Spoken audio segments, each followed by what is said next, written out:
ओम श्री वेद पुरुषाय नमः। नमस्कार। क्लास नंबर 574 श्रीमद् भगवद गीता जी शंकराचार्य जी के भाष्य के अनुसार आरंभ किया जाता है। ओम श्री सीता रामचंद्राभ्याम नमः। नमो गुरुभ्यः।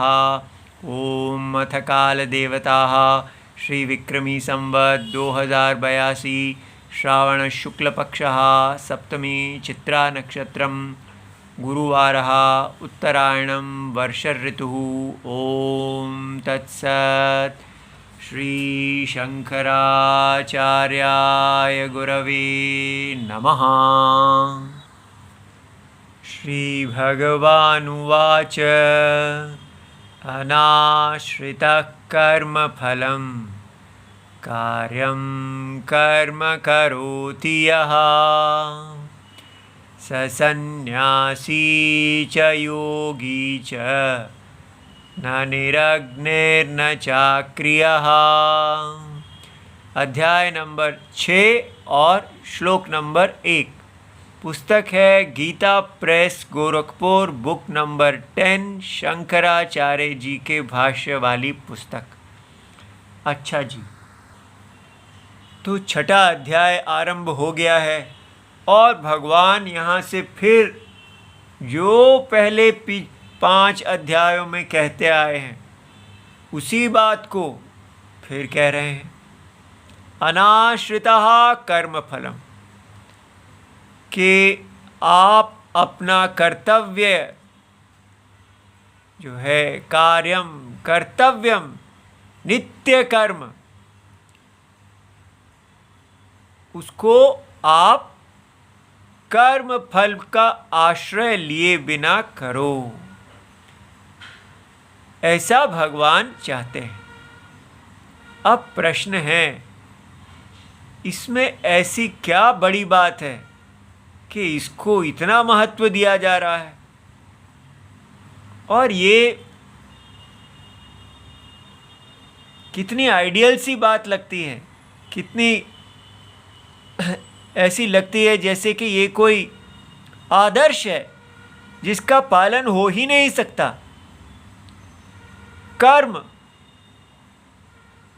कर्म किया जाए और उसके फल की कोई इच्छा ही ना हो,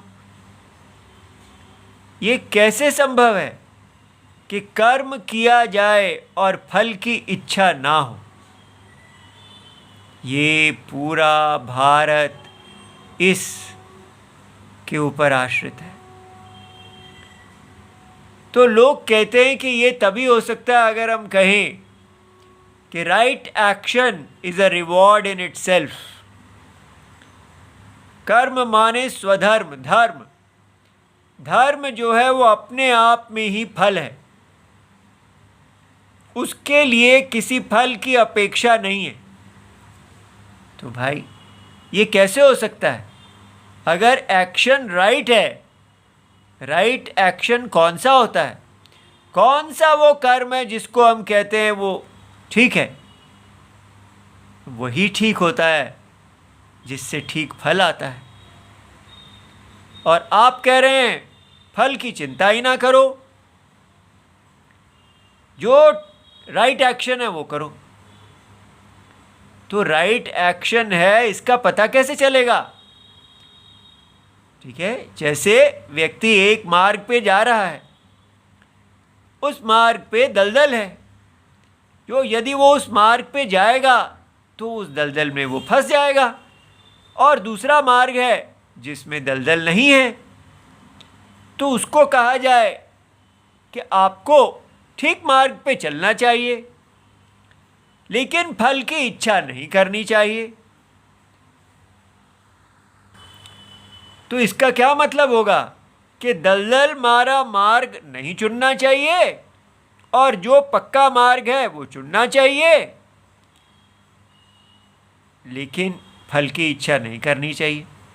अरे भाई, मैं पक्के मार्ग पे इसीलिए तो चलूँगा कि मुझे दलदल में नहीं जाना है, मुझे पता है कि ये मार्ग मुझे दलदल से बचा लेगा, और मैं अपने स्थान में पहुंच जाऊंगा। इसीलिए मुझे जो पक्का मार्ग है उसका चयन करना चाहिए। तो फल को देखा कि इसको देखने से अच्छा फल मिलेगा, तभी तो मैंने जो पक्का मार्ग है जिसमें दलदल नहीं है उसका चुनाव किया। तो भगवान भी हमें यहाँ पर चुनाव करने को कह रहे हैं। एक मार्ग है कि आप फल पर आश्रित होकर कर्म कीजिए, और दूसरा मार्ग है फल पर आश्रित ना होकर कर्म कीजिए। तो अगर हम कहें फल पर आश्रित होकर कर्म करना, दलदल वाले मार्ग को पकड़ना है, और फल पर आश्रित ना होकर चलना, पक्के मार्ग को पकड़ना है।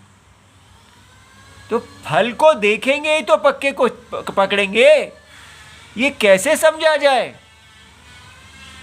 इसलिए ये बड़ी गहरी बात है, इस पर हमको विचारशील होना चाहिए। अगर हम विचारशील होंगे ही नहीं, बस ऐसे हाँ ठीक है, I will do action without result, I will do action without result, किस लिए? क्यों करना चाहिए आपको अपना स्वधर्म बिना फल के? यदि फल की इच्छा नहीं है तो फिर स्वधर्म का मतलब ही क्या है? तो इसलिए हमें समझना है, जब तक हम ये नहीं देखेंगे कि ये अनाश्रित कर्म फल हमारी बाजारू जॉब्स के लिए एडवाइस नहीं है। वहाँ ये नहीं कहा जा रहा कि become the CEO of a company के CEO बन जाइए बिना फल का इच्छा किए। तो फल की इच्छा किए बिना आप कंपनी के CEO अपनी जॉब कैसे कर सकते हैं? जॉब तो इसीलिए करते हैं क्योंकि फल चाहिए। कोई व्यक्ति किसी व्यक्ति को एम्प्लॉयमेंट देता है, उसको नौकरी देता है, तो वो जो काम पे लगा वो कहता है जी आप मालिक जी, आप मेरे से कोई फल की इच्छा नहीं करना, मुझे सैलरी देते जाओ। तो ये कैसे हो सकता है भाई? अगर आपको यहाँ नौकरी पे लगाया गया है ताकि आप यहाँ पर अपना श्रम देंगे, अपनी दक्षता दीजिए। इसलिए ये बात बड़ी गहरी है। पहली बात, भगवत गीता किसी बाजार की बात नहीं कर रही है जहाँ पर आप एक्शन करते हैं और रिजल्ट आता है। डायरेक्ट जो ऑब्जर्वेशन से प्राप्त है कि आप कुछ भी कार्य क्यों करते हैं, action it's done for result. ठीक है, न्यूटन लॉ इत्यादि जहाँ लगता है, कर एक्शन एंड रिजल्ट, जिसको हम लोक में जानते हैं कॉजेशन। कोई भी कर्म हम करते हैं फल के लिए करते हैं, यहाँ उसकी बात नहीं हो रही है। यहाँ किसकी बात हो रही है? यहाँ वेदोक्त कर्म की बात कर रहे हैं। भगवत गीता वेद के बताए हुए यज्ञ के बारे में बात कर रही है। कहा जा रहा है कि जिसके वेद चक्षु खुले हुए हैं वो व्यक्ति ये जानता है कि यहाँ पर एक भगवान विष्णु हैं, जगत की आत्मा, जिन्होंने सारे जगत, माया जगत को धारण किया हुआ है। स्वप्न के समान, जैसे स्वप्न की आत्मा पूरे स्वप्न को धारण करती है, तो जो अज्ञानी है उसको लगेगा कि स्वप्न के कॉजेशन, जो स्वप्न के कार्य और कारण के जो लॉज हैं, लॉज, नेचुरल लॉज, वो उसको चला रहे हैं।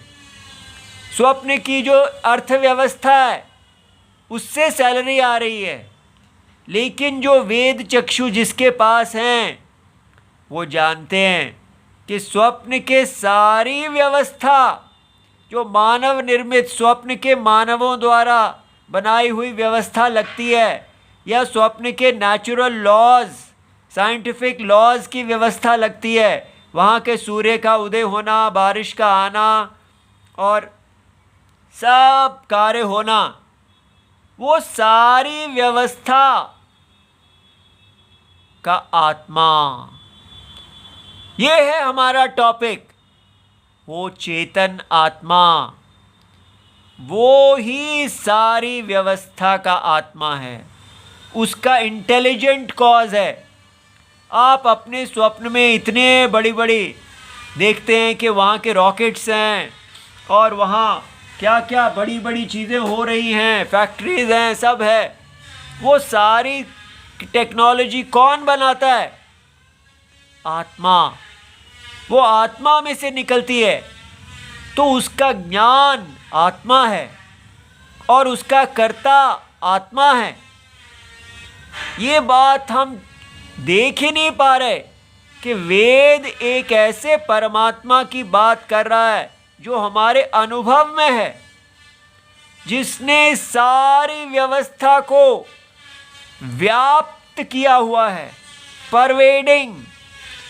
आत्मा के अंदर ही सारे सूर्य चंद्र नक्षत्र आदि सब हैं और आत्मा ने ही उनको बांध रखा है। ये किसी ग्रेविटी से नहीं बंधे हुए। सूर्य नीचे क्यों नहीं गिर जाते? पृथ्वी अपने चक्र से, ऑर्बिट से क्यों नहीं फिसल जाती? हमारे दिल की धड़कन क्यों नहीं बंद हो जाती?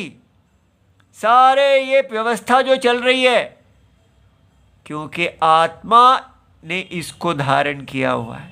ये मूल सारा स्वप्न जो है उसको धारण करने वाला आत्मा, वो ही स्वप्न का ईश्वर परमात्मा है। ईश्वर माने ईशति, जिसके लॉज से, जिसकी आज्ञा से सूर्य उदय होते हैं, जिसकी आज्ञा से वायु चलती है, ठीक है, जिसकी आज्ञा से मृत्यु किसी को आके पकड़ लेती है और उसका काल समाप्त हो जाता है, जिसकी आज्ञा से जन्म होता है, मृत्यु होती है, वो परमात्मा यहाँ बताया जा रहा है। वो भगवत गीता का विषय है। लेकिन लोग क्या करते हैं, मैं तो जी यहाँ पर आईएएस ऑफिसर हूँ और मैं क्या करता हूँ, I am doing my action without results. ये क्या, कैसे आप आईएएस ऑफिसर का काम विदाउट रिजल्ट्स करते हैं?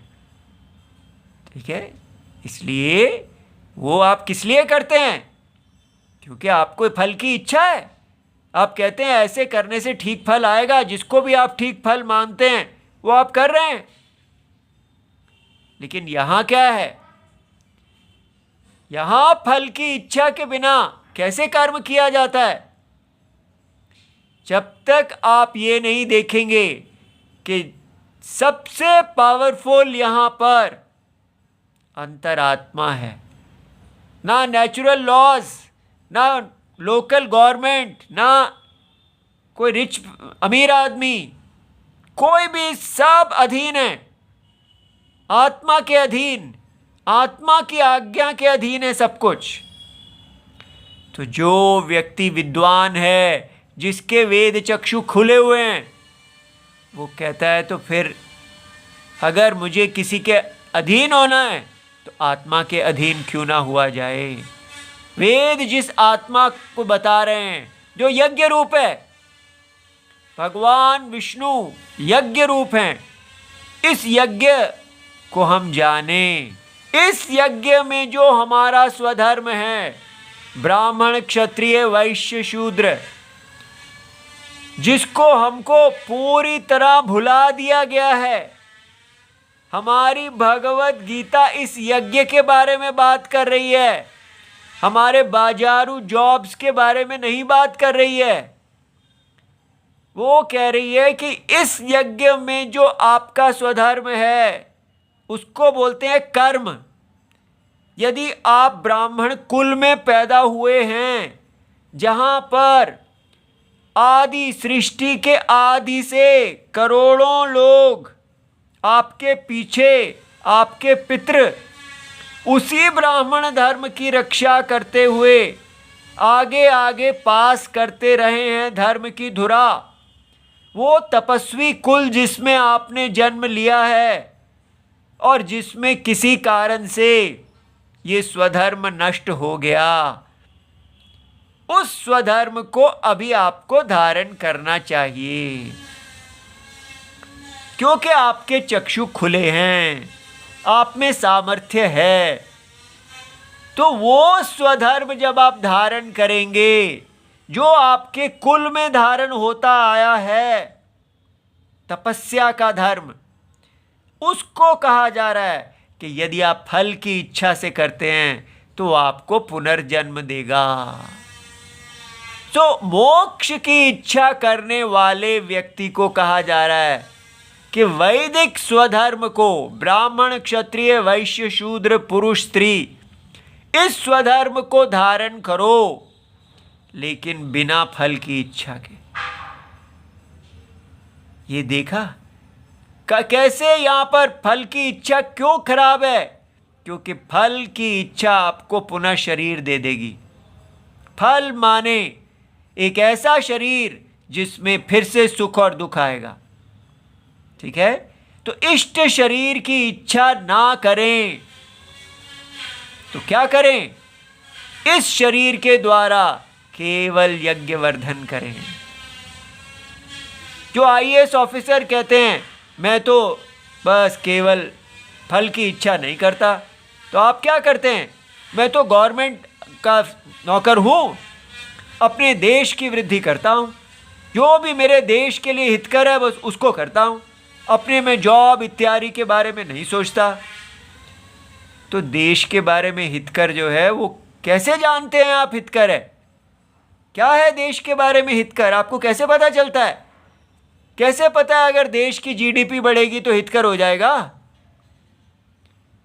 देश के बारे में क्या हितकर है वो आपको अंतरात्मा ही तो बताएंगे ना। जो इस यज्ञ के अनुकूल है वही हितकर है। यदि भारत के लोग सारे इस यज्ञ को नष्ट करेंगे और देश की जीडीपी बढ़ाते जाएंगे तो क्या ये हितकर है? यदि भारत के लोग कहेंगे कि कोई सीता का धर्म नहीं है, स्त्रियां सीता जैसी नहीं होनी चाहिए, क्योंकि अगर स्त्रियां सीता जी जैसी होंगी तो जीडीपी कौन बढ़ाएगा? तो देश हित अलग है और यज्ञ हित अलग है। तो क्या देश हित, तो क्या हमारा देश करेगा, कल्याण होगा? इसलिए एक ही हित है, वो है यज्ञवर्धन। यदि हम स्वप्न की आत्मा को तुष्ट करते हैं तो स्वप्न का वर्धन होगा, और जहां स्वप्न की आत्मा की इस यज्ञ का विरोध होगा वो स्वप्न नष्ट हो जाएगा। इसलिए हमें समझ ही नहीं आ रहा कि स्वधर्म धर्म का बेसिस क्या होना चाहिए, उसका आधार क्या होना चाहिए, कैसे निश्चय किया जाए कि धर्म है क्या। इस तरह तो हर व्यक्ति का अपना धर्म है। देश का धर्म को अगर आप मानते हैं तो अमेरिका का अपना धर्म है, चाइना का अपना धर्म है, पाकिस्तान का अपना धर्म है। सब अपने अपने सामूहिक स्वार्थ को, कलेक्टिव सेल्फिशनेस को ही धर्म मान लेंगे, और फिर उस कलेक्टिव के अंदर भी आपस में लड़ाई तो चलती ही रहेगी। फिर बात व्यक्तिगत सेल्फिशनेस पे ही आ जाएगी। ये जो व्यक्तिगत स्वार्थ है इससे बाहर नहीं निकला जा सकता। तो अपने व्यक्तिगत स्वार्थ को ना देखते हुए कर्म करो, ऐसे कैसे हो सकता है? इसलिए इसको चैलेंज कीजिए कि ये भगवान क्या पढ़ा रहे हैं। व्यक्तिगत स्वार्थ ही मूल है, मैं उसके बिना कैसे जीऊं? मेरा कर्म जो भी है वो मेरी व्यक्तिगत लाभ करने वाला होना चाहिए। तो ये समझना है, ये बताया जा रहा है कि ये वैदिक यज्ञ स्वप्न को धारण करने वाला आत्मा, ये वास्तव में इस आत्मा की प्राप्ति परम हितकर है। तो आपको एक डायरेक्शन दिया जा रहा है, या इसी यज्ञ के अंदर जन्म लेते रहिए बार बार। और दूसरा ऑल्टरनेटिव विकल्प क्या है कि आप इसकी आत्मा में चले जाइए। तो ये दो अलग अलग क्यों हैं, अलग अलग भूमियां क्यों हैं? क्योंकि एक सत्य है और एक असत्य है, या असत्य के अंदर उच्च गति और या नीच गति और उच्च गति दोनों को छोड़ के केवल इसकी सत्ता, इसके सत्य में चले जाओ। सत्य में जाने की इच्छा को मोक्ष कहते हैं, असत्य से मोक्ष। केवल असत्य से ही मोक्ष संभव है।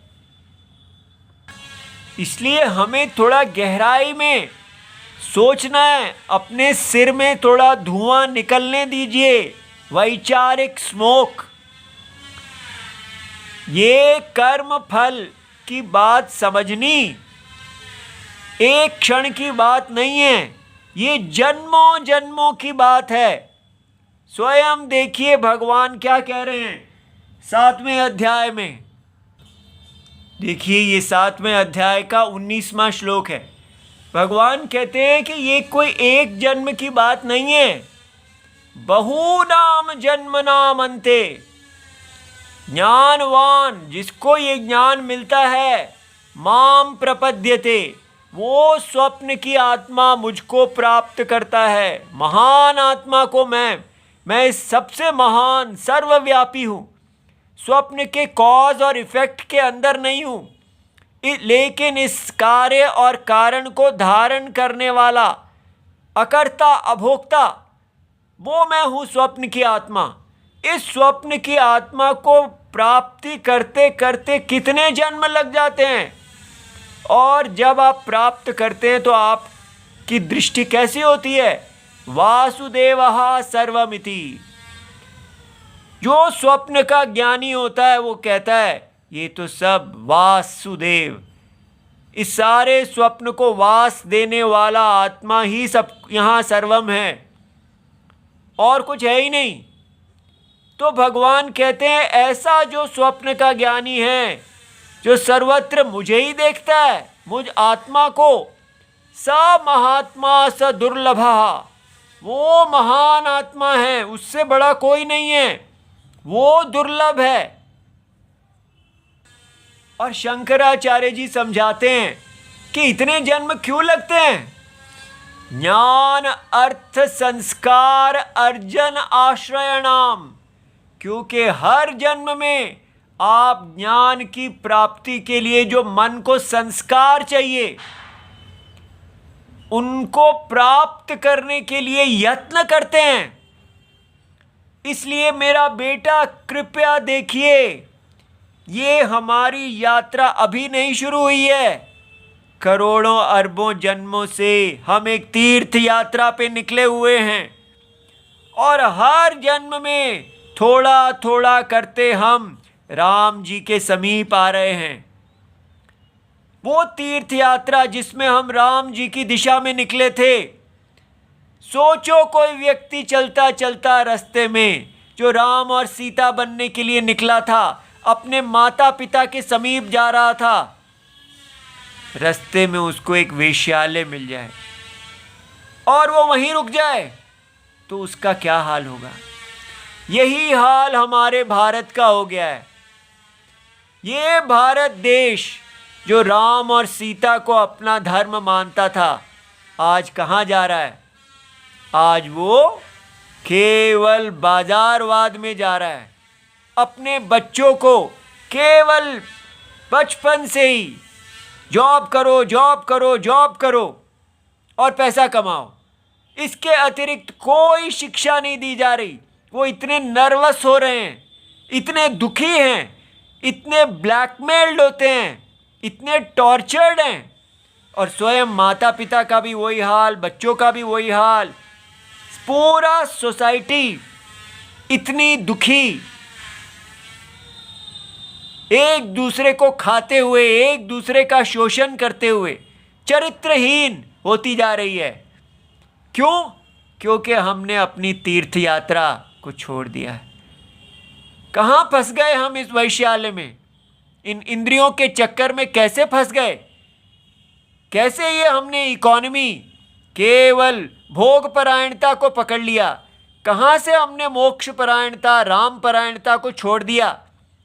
इसके ऊपर गंभीर ऐसा विचार जैसा वाल्मीकि जी ने किया था, ऐसे वाल्मीकि कहाँ चले गए?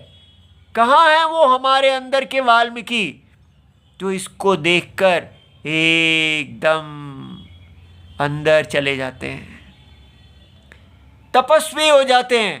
बस हे राम हे राम हे राम, इसके अतिरिक्त उनके मुख से कुछ निकलता ही नहीं। जैसे कोई डूबता हो, वो उसका एक सहारा मात्र हो, उसको यही समझ में आए कि मेरी रक्षा राम ही कर सकते हैं। लेकिन हमारे अंदर ऐसा कुछ दिख ही नहीं रहा।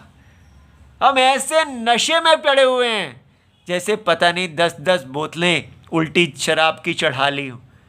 कुछ फर्क ही नहीं पड़ता, कितना भी भगवत गीता सुना लो, कुछ भी कर लो, हम तो वही करेंगे। बस हाँ, मैं यही कर रहा हूँ। I am following Bhagavad Gita, पूरी तरह मैं भगवत गीता को फॉलो कर रहा हूँ। क्या कर रहे हो? मैं जो भी कर्म करता हूँ उसको फल के लिए नहीं करता, मैं तो केवल ड्यूटी के लिए करता हूँ। अपने नशे को और बढ़ा लो, अपने आप को राम ही बताओ।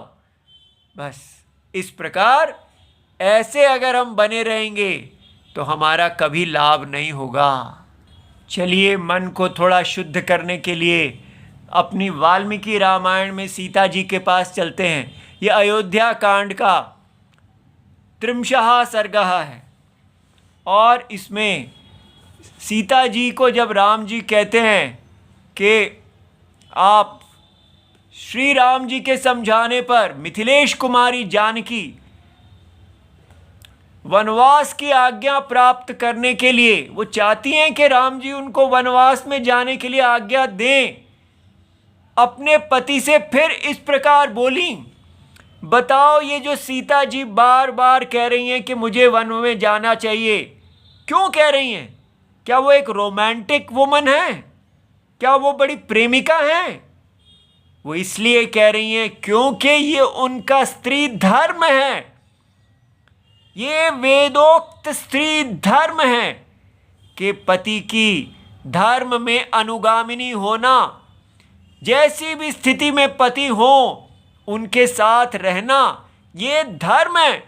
यदि ये हम शिक्षा ही नहीं देंगे और बस कहते जाएंगे I am doing my action without results, ठीक है, तो किस काम का स्वधर्म? वो कहती हैं देखिए कितना डांट लगा रही हैं राम जी को। राम जी ने कहा है कि आप भरत के अधीन रहिए, भरत के आज्ञा के अधीन रहिए। यहाँ पर श्री राम, क्या मेरे पिता मिथिला नरेश विदेहराज जनक ने आपको जमाता के रूप में पाकर कभी यह भी समझा था कि आप केवल शरीर से ही पुरुष हैं, कार्यकलाप से तो आप स्त्री हैं? स्त्रियम पुरुष विग्रहम, अपने पति को उन्होंने कह दिया कि आप स्त्री हैं, पुरुष हैं ही नहीं।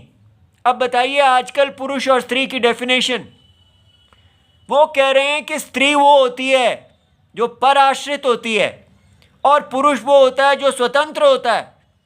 आप मेरे को कह रहे हैं कि भरत के अनुकूल जियो, इसलिए ऐसी बातें करना क्या दिखाता है कि आप स्वयं भरत के अधीन हैं, आप स्वयं ही एक स्त्री हैं, लेकिन विग्रह शरीर आपका पुरुष जैसा है, लेकिन आपकी बातें जो हैं उसके अंदर कोई पुरुषत्व नहीं है। ये राम जी को डांट लगाई जा रही है। कहाँ गई ऐसी स्त्री जो पुरुष के पुरुषत्व को जगाती है, उसको दबाती नहीं है, उसको खत्म नहीं करती, उसको ये नहीं कहती कि तू मुझे आज्ञा क्यों दे रहा है। वो चाहती हैं कि राम जी मुझे आज्ञा दें कि आप मेरे साथ वन में चलें, वो ये सुनना चाहती हैं। और अगर राम जी ये आज्ञा दे रहे हैं कि आप यहीं भरत की आज्ञा के अधीन रहें, तो वो राम जी को कह रही हैं कि आप पुरुष हैं ही नहीं। जैसे सावित्री, सत्यवान सावित्री, ये कथाएं कहाँ चली गई? द्युमुत्सेन कुमार वीरवर सत्यवान की ही अनुगामिनी थी। सावित्री सदा सत्यवान के अनुगामिनी थी, उन्होंने उनको यमराज से भी बचा लिया था। उसी प्रकार आप मुझे भी अपनी आज्ञा के अधीन समझिए। सीता जी बता रही हैं कि जैसे सावित्री जी ने सत्यवान की रक्षा की थी, उसी प्रकार मुझे भी आप वैसी ही साध्वी स्त्री समझिए। कहाँ गई ऐसी स्त्री? क्या ये स्त्री एम्पावर्ड नहीं है? क्या इस नारी के पास शक्ति नहीं है? क्या ये स्त्री हमारे आजकल के लिए ठीक नहीं है? क्यों हमको चाहिए कि बाजार में जाके जब तक नौकरी ना करे, क्यों उसको हम इतना परेशान कर रहे हैं कि उसके दिमाग में बचपन से ही डाल देते हैं कि तेरे को पुरुष बनना है। और वो पुरुष बनने का क्या तरीका है? बाजार में जाओ और ऊंचे ऊंचे पद और पैसे कमाओ। पुरुषों को भी हर समय नर्वस रखो और स्त्रियों को भी हर समय नर्वस रखो। वो राम और सीता कभी बन ही ना सके। और साथ साथ कहें अनाश्रित कर्म फलम, वी आर डूइंग, हम तो अपने सारे कर्म कैसे करते हैं? बिना फल की इच्छा के। किस लिए करते हैं? देश के लिए करते हैं, ड्यूटी के लिए करते हैं।